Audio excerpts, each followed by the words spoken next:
Comme, comme nous savons, ce mois ici, le Seigneur nous a mis à cœur de le consacrer à la sanctification.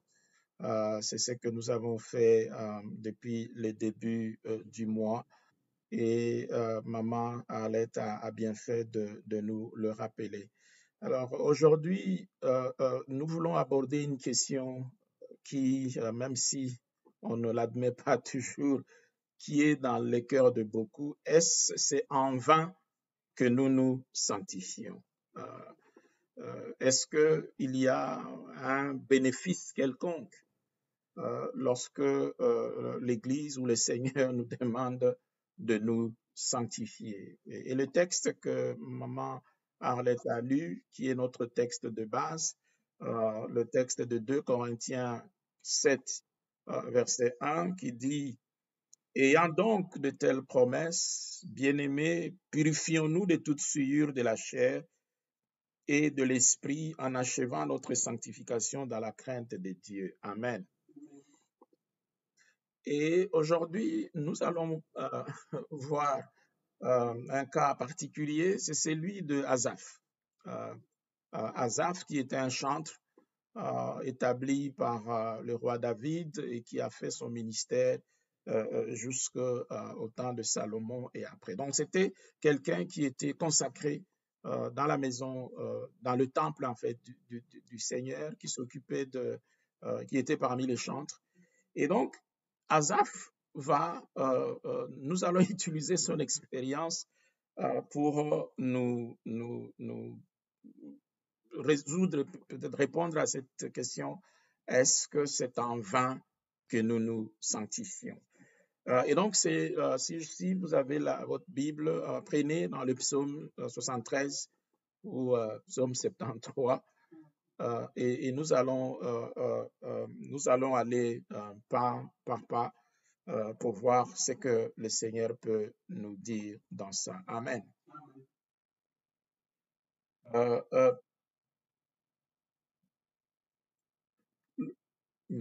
euh, on va prendre donc morceau par morceau. Le premier verset, les premiers 3 versets, voici ce que Asaph dit. Dieu est bon pour Israël, pour ceux qui ont le cœur pur. Toutefois, mon cœur allait fléchir, mes pieds étaient sur le point de glisser, car je portais envie aux insensés en voyant le bonheur des méchants.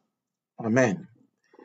Et c'est assez intéressant parce que Asaph commence par la fin de son expérience. Il dit, oui, Dieu est bon pour Israël, pour ceux qui ont le cœur pur. Donc ça, c'est la conclusion de son expérience. Un peu comme pour vous dire, même si vous ne comprenez pas ce que je vais vous dire par la suite, voici la conclusion. Il n'y a pas de débat. Dieu est bon. Est bon non simplement pour Israël, mais il ajoute ici pour ceux qui ont le cœur pur. Donc, même si on arrêtait les cultes maintenant, la conclusion, c'est celle-là, c'est que ce n'est pas en vain que tu te purifies. Il y a un bénéfice à cela. Mais tout de suite après, au verset 2, il dit, toutefois, mon pied allait fléchir, mes pas étaient sous le point de glisser. Pourquoi? Parce que Asaph, et nous allons voir dans la suite, il a vu comme une contradiction entre ce qu'il venait à peine de dire, que Dieu est bon pour Israël et qu'il est bon pour tous ceux qui ont le cœur pur. Asaph dit, mon pied allait fléchir, mes pas étaient sur le point de glisser, car je portais envie aux insensés en voyant le bonheur de méchants. Voici Asaph qui s'est purifié, qui s'est sanctifié, comme toi et moi, l'ordre que le Seigneur nous a donné. Il dit qu'il a eu un moment dans sa vie où il a trouvé quelque chose, il y avait comme une incompatibilité entre ce que lui, il espérait de son processus de sanctification et ce qu'il vivait. Et même pire, il dit au verset 3, car je portais envie aux insensés en voyant le bonheur des méchants. Ça, voici, on peut dire que voici un enfant de Dieu qui craint Dieu, qui marche dans la sainteté, qui marche dans la purification, mais il se trouve à un point de sa vie où il doit même envier les insensés. Pourquoi? Il dit, il continue, versets 4 et 9. Rien ne les tourmente jusqu'à leur mort, et leur corps est chargé d'embonpoint.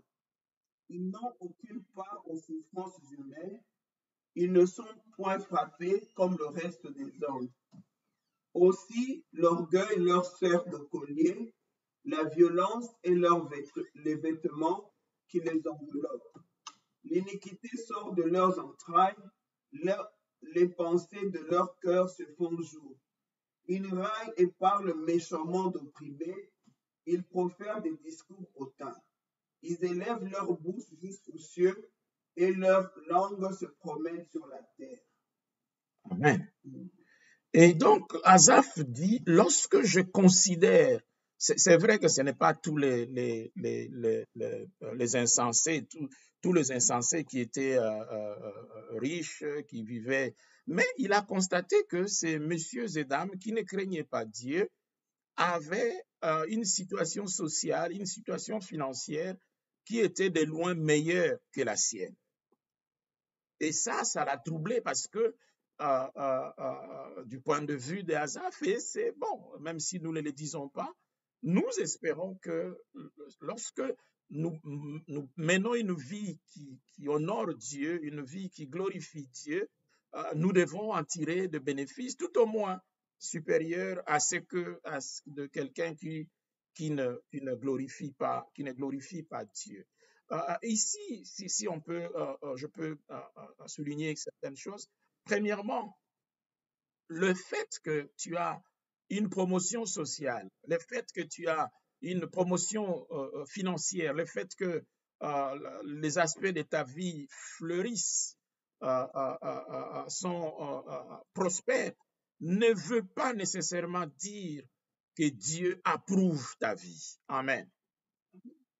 Ça ne veut pas, et malheureusement, beaucoup nous laissons dans cette attitude où nous avions commencé avec Dieu, mais par la suite, nous nous sommes écartés de Dieu, mais nous n'avons vu pratiquement pendant le temps où nous regardons aucune différence dans notre statut social, dans notre statut de bénédiction entre les deux.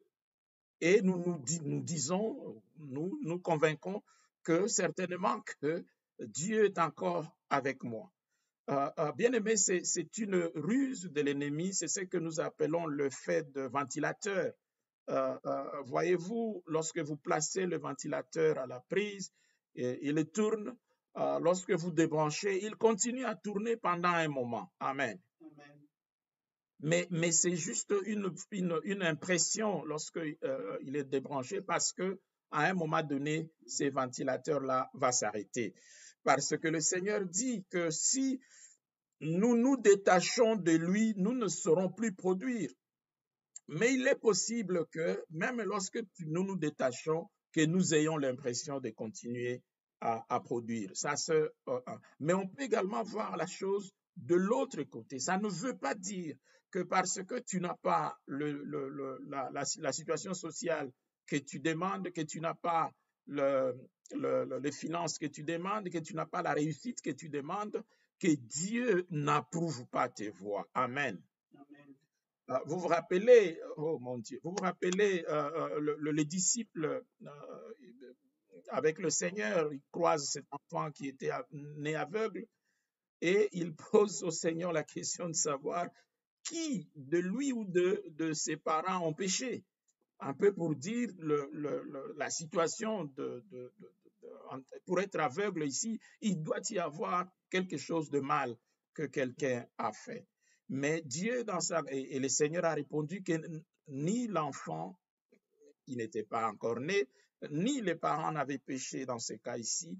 Ce qui est arrivé à l'enfant, c'était une situation pour glorifier Dieu. Amen. Amen. Donc, il y a beaucoup de situations dans nos vies qui peuvent ne pas correspondre à ce que tu attends parce que tu dis que tu crains le Seigneur, mais des situations t'arrivent anyway. Ça veut dire que Dieu veut utiliser ces situations-là pour se glorifier. Alléluia. Nous ne saurons jamais que Dieu peut guérir s'il n'y a pas quelqu'un qui est malade. Nous ne saurons jamais que Dieu peut sortir quelqu'un de la pauvreté s'il n'y a pas quelqu'un qui a commencé dans la pauvreté. Nous ne saurons jamais que Dieu est capable de délivrer s'il n'y a pas quelqu'un qui est captif. Alléluia. Amen. Donc, il y a comme ça beaucoup de situations dans nos vies qui arrivent, qui n'ont rien à voir avec une désapprobation de Dieu par rapport à notre marche, mais de l'autre côté, l'expression matérielle ou la richesse matérielle, la bénédiction matérielle ne dit pas nécessairement que Dieu approuve tes voies. Amen. Amen. Et nous passons au problème de Asaph maintenant, versets 10 à 14. Voilà pourquoi son peuple se tourne de leur côté. Il avale l'eau abondamment et il dit, comment Dieu saurait-il? Comment le Très-Haut connaîtrait-il? Ainsi sont les méchants, toujours heureux, ils accroissent leur richesse.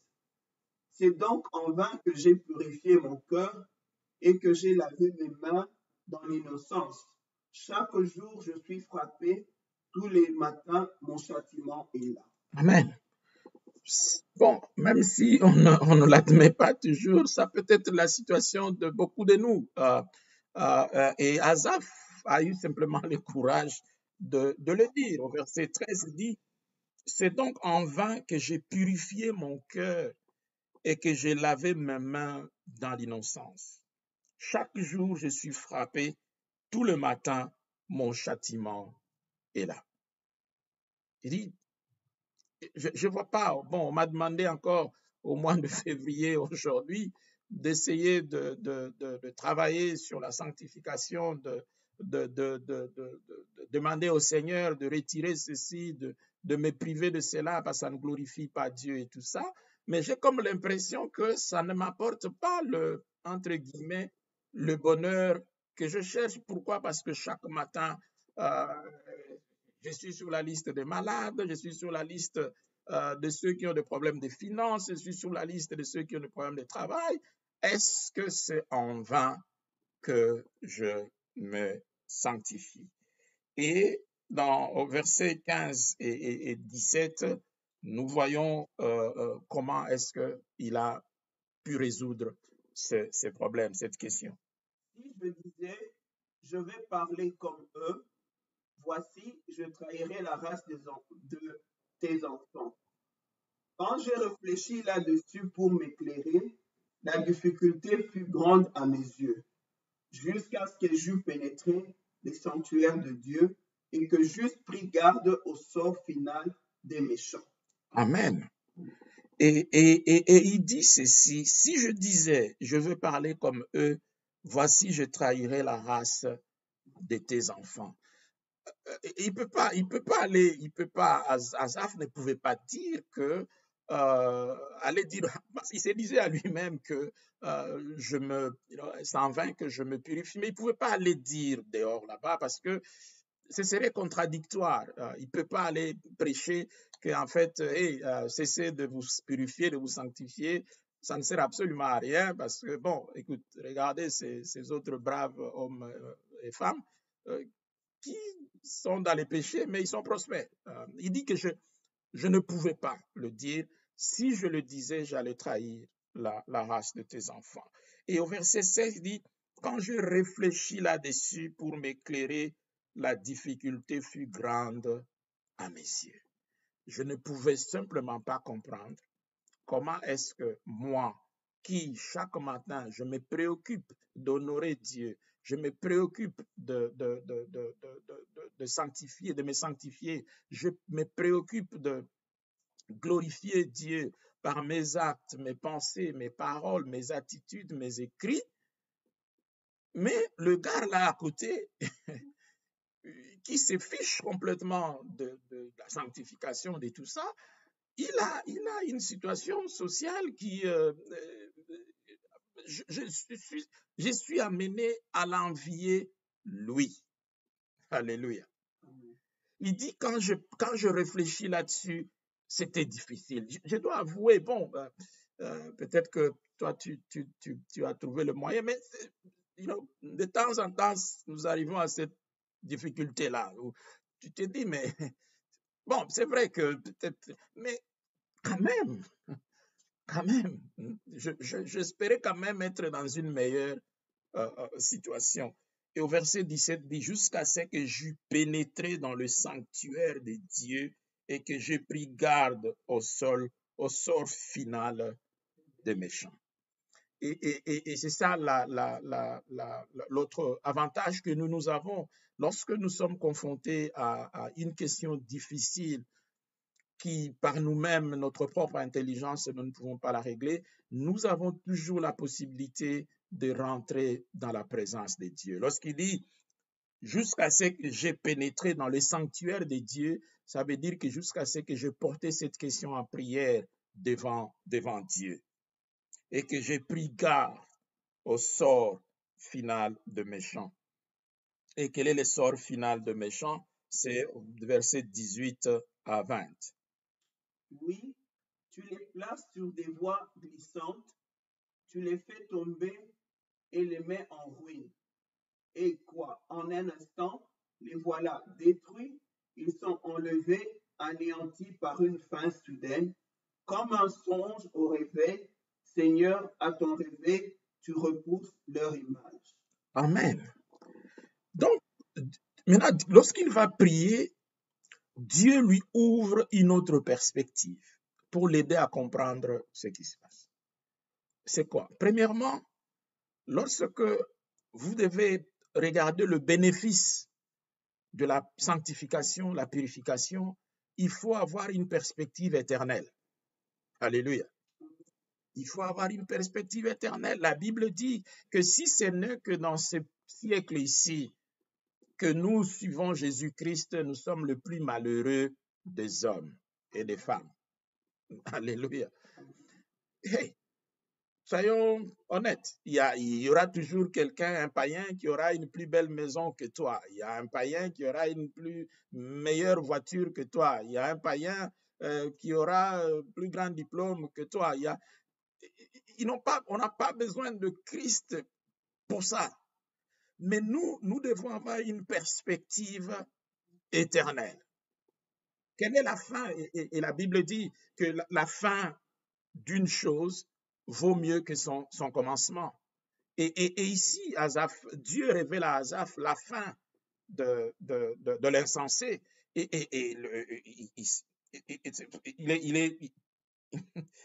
Au verset 23, cependant, je suis toujours au verset 20. Comme un songe au réveil, Seigneur, à ton réveil, tu repousses leur image. Donc, nous ne devons pas considérer notre sanctification, notre purification par rapport simplement au siècle présent, par rapport à maintenant. La Bible dit, cherchez la paix, la sanctification, sans laquelle personne ne verra Dieu. Alléluia. Donc, tu peux avoir des maisons, tu peux avoir le Seigneur résume tout ça en disant, à quoi sert-il à un homme de gagner le monde si il doit, pour le faire, perdre son âme? La Bible il va jusqu'à dire, si ta main, ton bras droit t'empêche d'être un avec le Seigneur, donc à l'éternité, arrache-le. Mieux vaut pour toi que tu entres là-dedans à manchot, dans la présence de Dieu, que tu ailles en enfer avec tous tes membres. Amen. Donc, nous devons avoir cette perspective-là. Il est vrai que même en ce siècle ici, notre crainte de Dieu, notre vie de purification, de sanctification va nous attirer la bénédiction de Dieu. Mais même si cela ne vient pas, bien aimé, nous avons une espérance bien meilleure. La Bible dit que Christ en nous, c'est l'espérance de la gloire. Christ n'est pas mort pour que nous ayons la dernière voiture de la série, ou que nous ayons la plus grande maison du coin, ou que nous ayons le compte en banque le plus gonflé de la ville. Mais Christ est mort pour que nous puissions passer l'éternité dans la présence de Dieu. Oui. Et donc, il comprend, Asaph comprend ça, et quand il comprend au verset 21-24, il fait une confession extraordinaire. Lorsque mon cœur s'aigrissait et que je me sentais percé dans les entrailles, j'étais stupide et sans intelligence, j'étais à ton égard comme les bêtes. Cependant, je suis toujours avec toi, tu m'as saisi la main droite. Tu me conduiras par ton conseil, puis tu me recevras dans la gloire. Amen. Bien-aimé, ce qu'Asaph dit ici, il dit, lorsque mon cœur s'aigrissait, que je me sentais percé dans les entrailles, j'étais stupide et sans intelligence. Waouh, quelle humilité.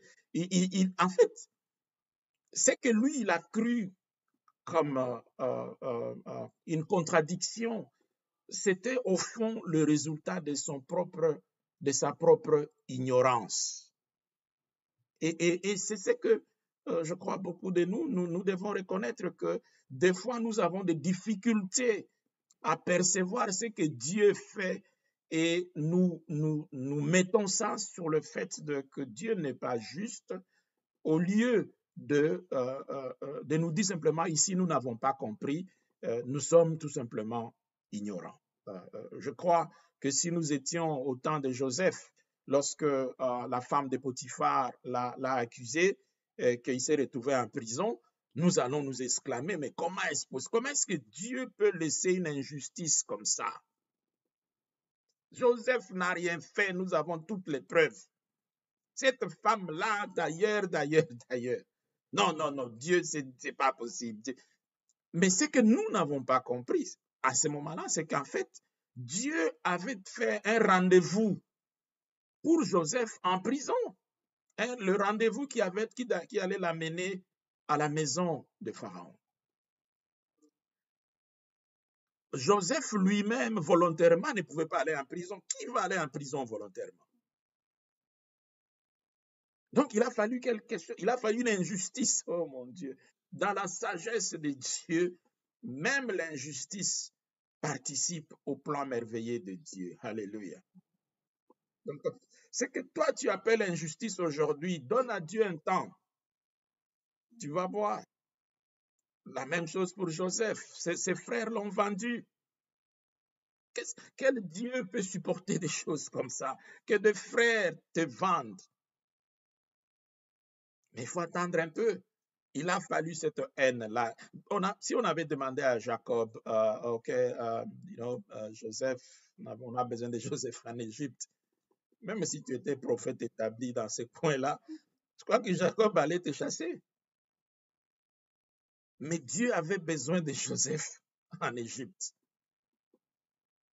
Et il utilise la haine de ses frères pour lui donner un ride jusqu'en Égypte, là où justement Dieu avait besoin de lui pour faire quoi? Pour sauver exactement le même gars qui l'ont vendu. Amen. Ça, c'est la sagesse de Dieu. Et des fois, nous sommes incapables de comprendre, même si Dieu nous explique. C'est ce que Asaph est en train de dire ici. Il dit même que j'étais comme un animal, parce qu'effectivement, lorsque nous n'avons pas, c'est pour ça que la Bible nous demande que notre intelligence soit renouvelée par le Saint-Esprit, parce qu'il y a des choses que visiblement nous ne pouvons pas comprendre par notre intelligence humaine. Amen. Et j'aime bien comment Asaph termine son texte, de 25 à 28. 25 à 28. Quel autre ai-je au ciel que toi? Et sur la terre, je ne prends plaisir qu'en toi. Ma chair et mon cœur peuvent se consumer. Dieu sera toujours le rocher de mon cœur et mon partage. Amen. Car voici, ceux qui s'éloignent de toi périssent. Tu anéantis tous ceux qui te sont infidèles. Pour moi, m'approcher de Dieu, c'est mon bien. Je place mon refuge dans le Seigneur, l'Éternel, afin de raconter toutes tes œuvres. Alléluia. Donc, finalement, Asaph, qui avait dit qu'il a failli glisser, en fait, visiblement, il était en train de nous dire qu'il a failli blesser ces histoires de Dieu, parce que, bon, lui, il avait réfléchi, il a trouvé que c'était pas juste. Il y en a qui se sanctifient, qui sont dans des difficultés. Il y en a qui ne le font pas, qui sont en train de se la couler douce. Il dit non. Quel autre au ciel comme toi? Donc, au ciel, j'ai toi. Et sur la terre, j'ai toi. Il dit, au verset 26, ma chair et mon cœur peuvent se consumer. Dieu sera toujours le rocher de mon cœur et mon partage. Car voici, ceux qui s'éloignent de toi périssent. C'est ça. This is the bottom line. Ceux qui s'éloignent de Dieu, ceux qui ne se sanctifient pas, ils périssent.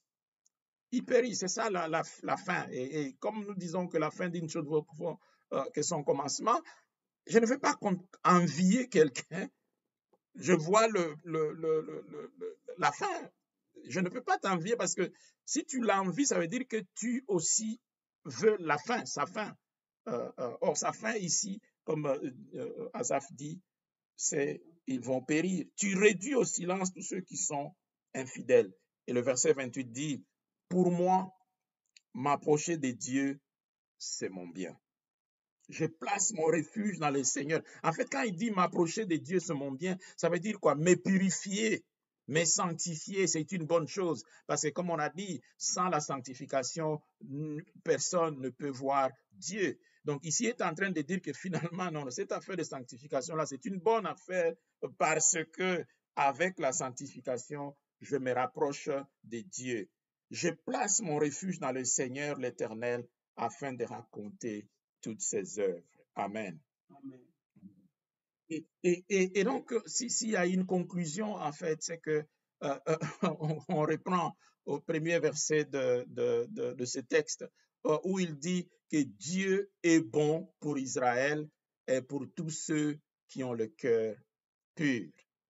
Donc, ce n'est pas en vain que tu te sanctifies et nous devons regarder la sanctification avec des yeux de l'éternité. Nous devons, avec une perspective de l'éternité, pas simplement par rapport à ce que nous passons ici pour le moment.